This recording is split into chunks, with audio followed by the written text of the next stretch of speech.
Like, where's all this smoke for Henry though? Where is all this smoke for Henry? Just finished. I just want to say that I hated this book. The ever-living flame of me off. Like in Two Brothers thing. Hi YouTube, welcome back to my channel. My name is Amani and you are watching Along the Pages. I'm getting back in the groove because I'm getting more used to actually saying the intro again. Makes me happy. I wanted to come on here. I've already edited this video, but I need to redo the intro and outro because I did not give you guys a thorough synopsis of both of the books that we will be finishing in this vlog. This vlog is gonna take, it happens over a course of a week, pretty much, a couple of days. And we're finishing 2 books that are on my physical TBR that I have already begun. So the first one is Braving the Storm by Elliot Rose. I'm not gonna tell you the rating. I'm pretty sure that you saw in the little intro how I feel about this book, but you will find out more in the upcoming clips. I'm gonna give you a little synopsis because me not doing that in the original intro is why we're doing this one now. In this sizzling forbidden love cowboy romance, a woman flees her city life for the comfort of Crimson Bridge, not expecting she'll be faced with a surprisingly sexy man from her past. I'm not supposed to feel this way. I never wanted to disappear more than while I was around my family. Anyway, point is, this is age gap romance, city girl in a country life. Her uncle? Question mark, question mark? I didn't do a very good job, I feel like, at explaining this book further into this vlog. This book is extremely spicy. Trigger warning. If you are not, I'm gonna say 18 and older, I would not pick this book up because it is highly inappropriate. But if that is your thing, if you like smut, laughing plot, this is for you. Okay, and that battery is dying, so let's get to this one. This is Glow of the Everflame by Pinnacle. It's the second book in this series. I don't know what the series is called. Oh, the Kindred's Curse saga. This is book 2. We are continuing following DM and her story. We find out more about her history, her family, kinda-ish, I think, no. Enemies to lovers, still the case, pretty much, even though we know. If you have not read Spark of the Everflame, there's just literally no point of you listening to me rant about this because I'm not gonna spoil anything right here. And I do, once again, put a whole spoiler thing, whole pink spoiler sign on my face every single time I'm spoiling something. We're also watching Stirling Point in this vlog. I give you a long thing of how I feel about it. So that's fun. And yeah, thank you guys so much for watching and enjoy the vlog.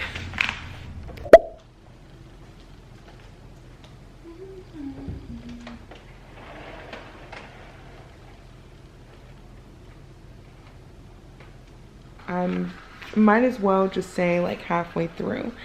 And I remember now why I kind of paused this book, because he referred to her at one point as, and I quote, "my own perfect little toy to play with."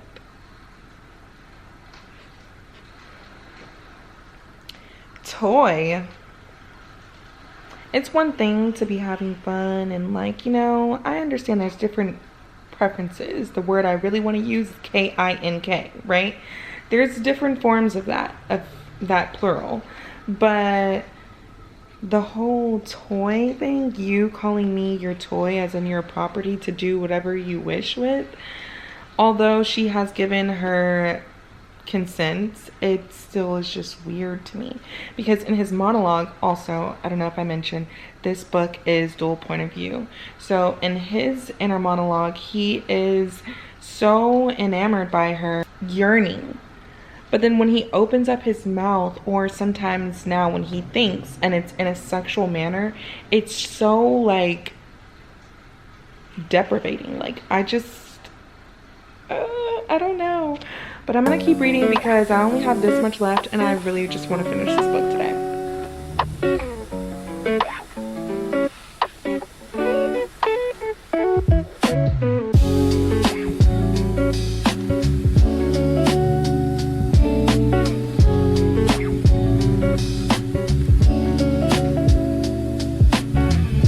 I just don't think I like this book.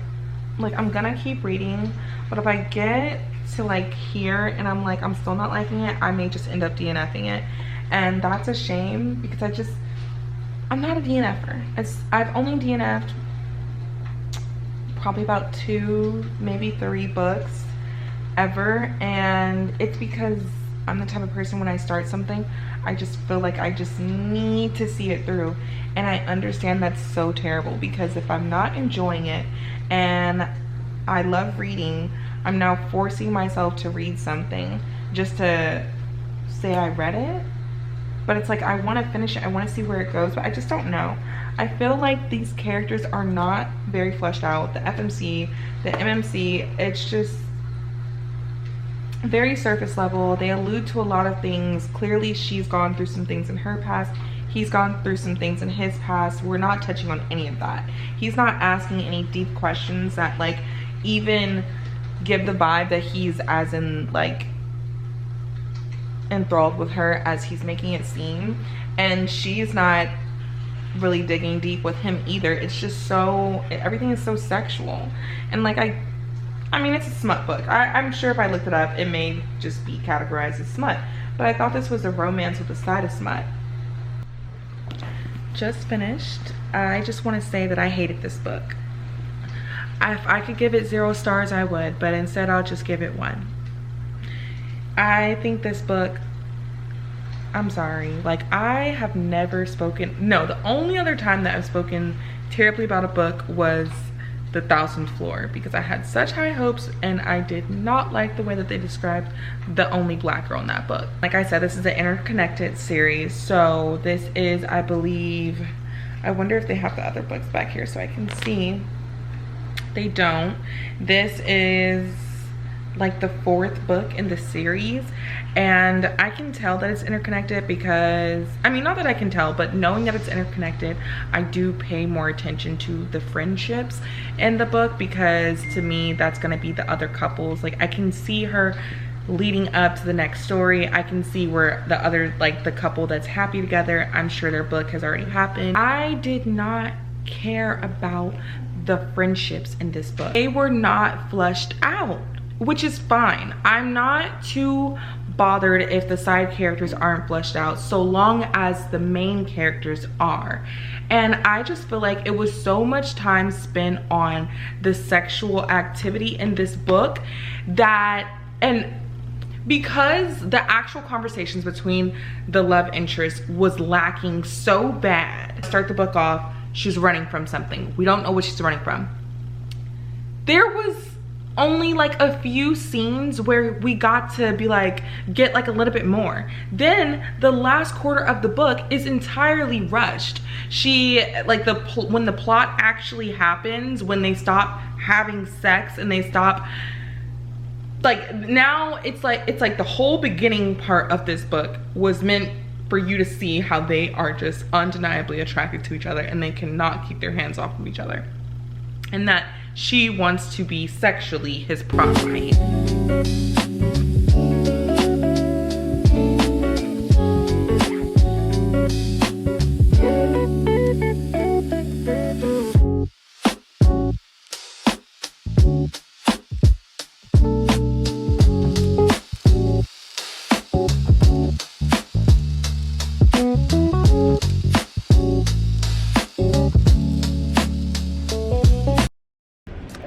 Hi guys, today is the next day.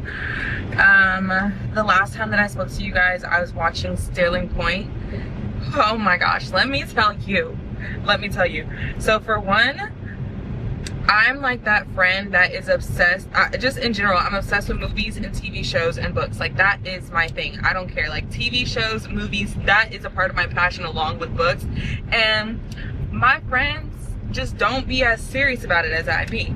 So as soon as something comes out, like, I maybe won't watch it immediately, but when I decide to lock in, I lock in, and it's not going to be longer than like a couple of weeks if it's something that comes out. Stirling Point came out on August 4th. I didn't know anything about it, but I just heard, like, I heard it was good. That's all that I knew. And let me just tell you, I am absolutely 1000% obsessed. This is everything that Every Summer After should have been, could have been. I don't know, I didn't read that book, but this isn't even based off of a book, which you know it's good when it feels like it's based off of a book. And I love that it's not, because when was the last time that we had an entirely original, fresh idea, plot for a teen show? Like, we have not had this in forever. So the fact that none of us book girlies can even know what's gonna happen, because I feel like most of us be knowing like, oh yeah, we read the book, but we can't figure the show out. And I also like that because it doesn't limit us to just the amount of books that we have. This show can go on for whoever knows how long. Like, I understand the plot right now is like the whole, if you haven't watched it, I'm not gonna spoil it for you, no spoilers. I don't even want to tell you what it's about, because you can just go into it blind, but it is sister bond, found friendship, found family. It's a little bit of a mystery, but I saw someone mention on TikTok how the mystery is not so overpowering to where it's freaking depressing, and like 1000% it's not. And I really appreciate that, because sometimes you don't want nothing sad. Like, oh my gosh, I love The Summer I Turned Pretty, but that situation was really sad, and I understand that that's a lot of people's reality, like, and prayers to them and everything. And I get that it could be anybody's reality at any moment, but it's like we're watching for escapism. I don't want nothing sad all the time.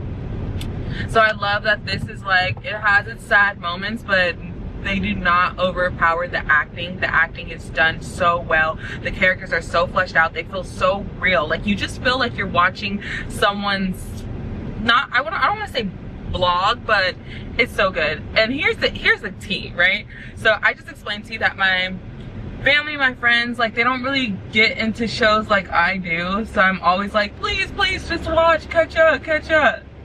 So I started watching it yesterday. I didn't call anyone because I'm like, ain't nobody about to be locked in like I'm gonna be locked in. I'm just gonna enjoy this. And I shared the fact that I was watching it with you guys. And then I got on the phone on FaceTime with my best friend, and she's like, mind you, she always laughs because she's like, if I mention any type of plot or like movie, I'm the first one to be like, if you like that, then you're gonna love this. And I can't help it. That literally is so me. So anyway, she's like, I'm watching this show, I just started it. And I'm like, oh my gosh, I'm watching a show right now too. She's like, do you want to watch my show with me? I was like, I don't, I'm sorry, because I'm so into my show. And she's like, well, what are you watching? And I'm like, what are you watching? She's like, well, I'm not gonna tell you what I'm watching, because what if we're watching the same thing? Like, that'd be so crazy. I'm like, there's no way, because I'm just like, there's no way she's watching this. We both said at the same time, Stirling Point. We're like, ah! Like, oh my gosh, it's so good. And then so we spent the rest of the night watching it together on FaceTime. We have 3 episodes left. We decided to stop and pause so that we didn't devour that entire thing in one night and be missing it. And I'm so excited because tonight when we go home, also, I didn't even tell you guys, my boyfriend and I are on our way to a sushi date. Like, oh, this is so sweet. I woke up and I started doing my hair and stuff because I was like, oh, I'm just gonna film, I need to comb my hair. I've been in a bonnet the past couple of clips and stuff. And he said, do I want to go on a sushi date? I'm not passing up sushi. But tonight, we're gonna have pasta and some wine. And all I could think was like, oh, I'm so happy I still have episodes left of Stirling Point. So that's, yeah, it's 10 out of 10 so far. I'm loving it. And I'm typically, I will say that the romance part is, it's a love triangle. And sometimes I don't like those, but I definitely like it more than this liking two brothers thing that Summer I Turned Pretty and Every Summer After had. Like, I just can't, that's just too much for me. And I saw people talking about, because I'm the type of person, once I get into a show, then I will start watching all the discourse about it. And I saw people mentioning how this is like the first love triangle that they don't know who they're rooting for. And I'm like, surely not, surely not, surely. And I saw that clip after I watched the first episode. I'm like, surely not. Like, it's very clear who we should be rooting for, people, right? No. No, I was wrong. I really, okay, I'm gonna put spoiler right here. I really like, and I don't have the names of these characters just yet. No, I'm gonna put a spoiler. No, I'm putting a spoiler in the thing so they know that this is spoiler time. Don't do it. Leave them on cliffhanger. No, I have, because the people who have watched it are gonna want to know my thought, right? Okay, so let me tell you, I forgot his name, but the rich one. I was like, you know, yeah, he's okay. You know, he's not like, because everybody, this whole entire damn cast is freaking attractive. And I was like, he's okay. He just looks too pretty. He looks too nice. I don't know. Not too nice, but we all know what I'm talking about, okay? He was giving Stefan, excuse me. He was giving Stefan with the way that he was looking. Turns out, he's Damon. Well, no. He's not Damon. But what I mean by that is, like, he's actually being proactive, and like he knows what he wants and he's going after it. He's not even, the reason why I really like him too and have like respect for his character is because he's not being a asshole, right? Like, picture Outer Banks, right? John B and Rafe, was it Rafe? No, I'm sorry, Rafe's friend. He was being such a butthole when he realized that Sarah was like into John B. Like, he was being such a butthole. And I really appreciate, and I think it's so refreshing that in this series in Stirling Point, the rich boy, even though he knows that he's like low-key in competition, he's peeping it, you know? He's cool, he's copacetic. His mom was like, oh yeah, are you talking about the kid that ripped me off? He was like, oh, that's not cool. And I just knew that that was gonna be an issue. I thought it was gonna be, next time he was gonna see her, Annie, he was gonna be like, Annie, you don't know this guy. He's ripping my mom off. Cause you know that they do that in shows. Like that's typically what happens. This boy was like, he just let it roll right off of him. He hasn't been putting the other guy down to put himself up, to make her change her mind. Like, he's literally freely letting her just, hey, like, I'm gonna go after you, and if you choose me, you choose me, pretty much. And I just freaking love that for her. The episode that we ended on last night was the birthday episode, which I feel like was the perfect spot to stop at. I'm obsessed, and I know for a fact that as soon as I'm done watching this, I'm going straight into a rewatch. And it's so funny to me because I've been mentioning in this vlog, well, maybe not in this vlog, but in my past vlog, the last one before this one, how I'm obsessed with The Handmaid, and it consumed my entire month of June. And now I'm obsessed with Stirling Point. By the way, the writer and creator of Stirling Point is Grace from American Teenage Pregnancy. What was that show? Teenage American Pregnancy?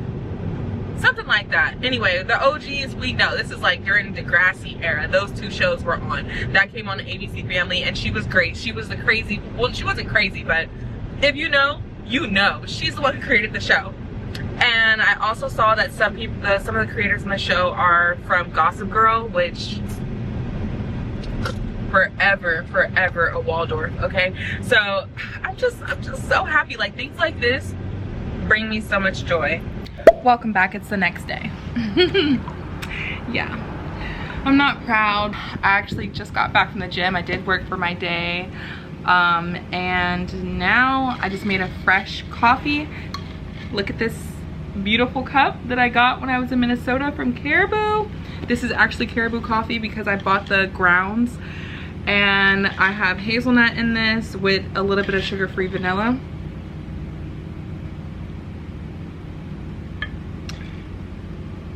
And it's so good. It's actually so good.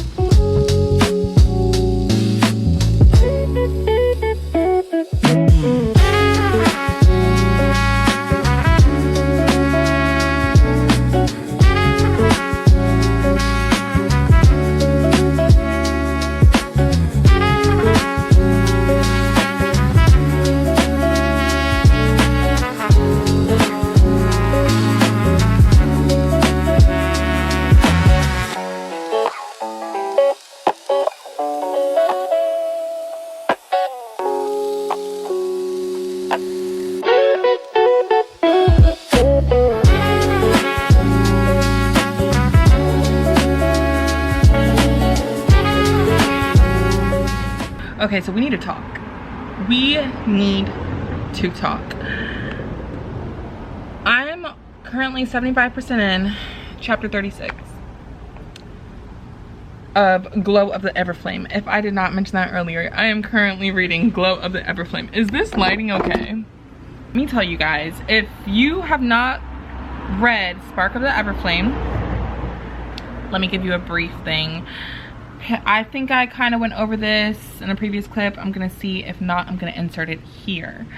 So, hold on. Picture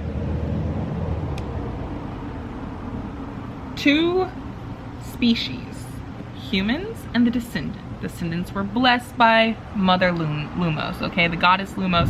They have powers, they have eternal life, you know, immortality, kind of like how vampires are. And there is, I don't want to give any spoilers, so I won't give too much on the first book, but just know that there's two different, you know, there's a girl, she's a healer, she's a human. But is she? There's a man, he's a descendant, the ever-living flame of me off, okay?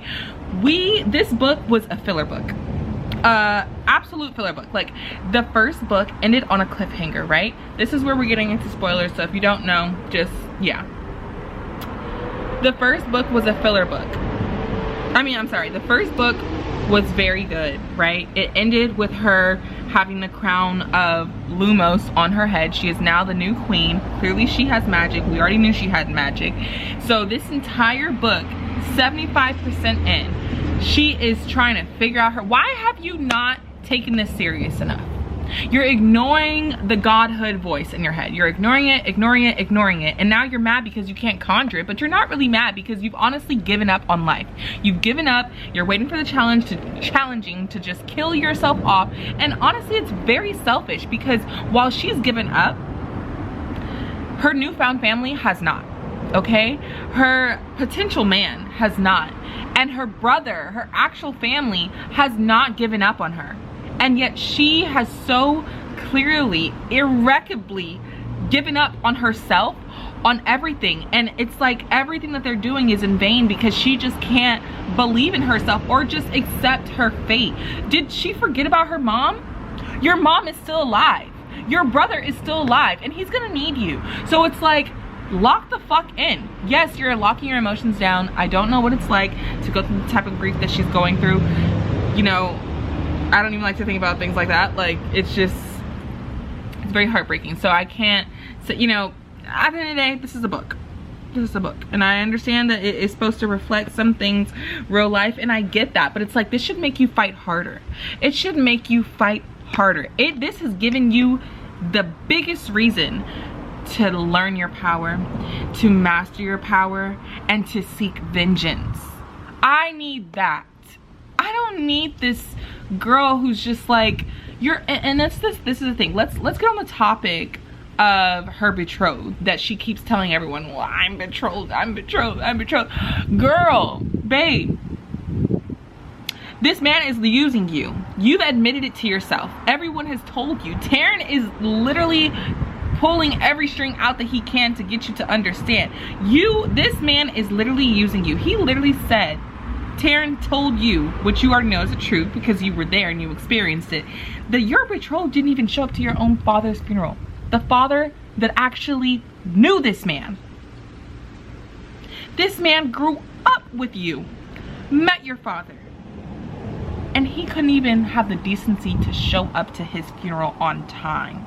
Yet you just met your whole entire newfound family and they were all there. That speaks volumes. Okay, he came, and when he came, it was at the end. And like Taryn said, he's looking at you like you killed his favorite hound, his favorite dog. And all he's worried about, all he's concerned about is his own movement and being king. And your dumb self still thought it was a bright, brilliant idea to show them the passageways. Then you show them the passageways and you literally see him run off so that he can like you blindfold them on the way in, they have to escape, you guys are all escaping, you lay back a little bit because you don't want to be caught with them, and then you're like, hey, the coast is clear, you guys can stop running, because you know you need to blindfold them so that they can't see how they got in and how they're getting out, so they don't know the map of this new passageway, secret passageway. And okay, I'm back, hoping this is better lighting. Your betrothed turns around and keeps running. He keeps running. So now you know that him and this rebel guardian group, now you know that they know the way into the secret passage and the way out to the secret passage. He completely disregarded your wish to stay behind, to stop, please don't do this. He continued to do it. And now, a couple of days later, you're telling Turan to his face that this is still your betrothed? And he's telling you how Luther will sit here and watch you marry this man, watch you get this man coronated, watch you have children with him, and watch you love him until the day he dies, and then still raise possibly your future half-breed children with him. I just feel like at this point we definitely should be somewhere, and we're 75% in. We're waiting for the challenging, and I've got a feeling that the challenging is gonna happen, like the intro to the challenging is gonna be on the very last chapter, which means we're not gonna see the challenging until the next book, which means I just read this whole entire book for what? The only thing that was new was the fact that you have this newfound family, which is great, but it's like, can we get some more plot? It's not like you and Luther have progressed anywhere because you're just in such denial of your feelings. This is just, and you know, I know that a lot of people's favorite tropes in books is enemies to lovers. It's not mine. Not mine, sorry. Because it's just like, I don't like insta-love. But I also just get fed up with like when a character starts to just like, it's one thing the first book, fair, but once you found out the stuff about the kids, I just feel like you really cannot hold on to this thing that you like. She literally just, and I quote, she's been using it as a crutch. Blaming it on Luther has been a crutch. So you're consciously doing this. It's pissing me off, and I enjoy this series. I'm not going to lie. I really like the plot. I like where it's going, but I need us to get somewhere. And I am coming to the realization and conclusion that we're not going to get anywhere in this book. Not until the very last minute, and then I just have to go on Amazon and buy the next one. So those are my thoughts. I did finish my coffee, and it was great. That was just a little watered down what was left, but I'm getting so annoyed. I'm not going to lie. I'm getting annoyed. See, and now this is where we really get into it, because you DM, spoilers by the way, because you could not just freaking like accept who you are. Because you could not accept who you are, the one who is really your man, has now have to challenge you so that he can let you live and himself die.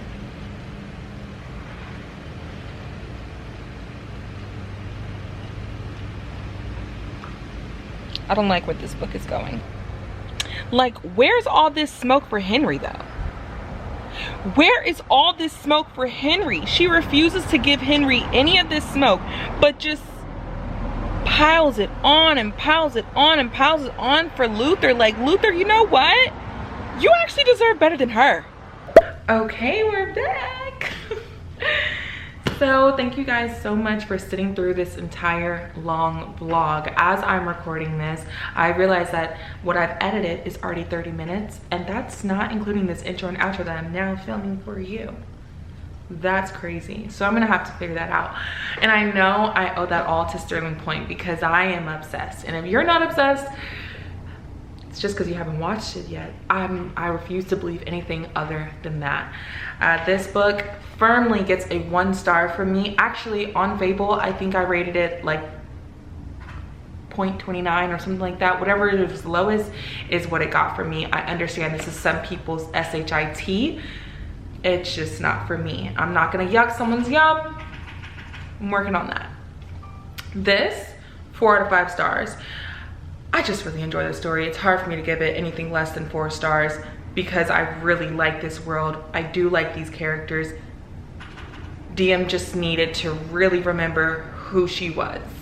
And I'm glad that while it may have taken a long time, she finally got there. Also, the plot twist at the very end. It's about time. But what does this mean? We don't know. And we're not finding out in the next vlog because I think I'm gonna take a little break from the series because this book was very much second book syndrome, drawn out. It was a lot for me. Thank you guys so much for watching. I love you guys so much, and I will see you guys in the next one.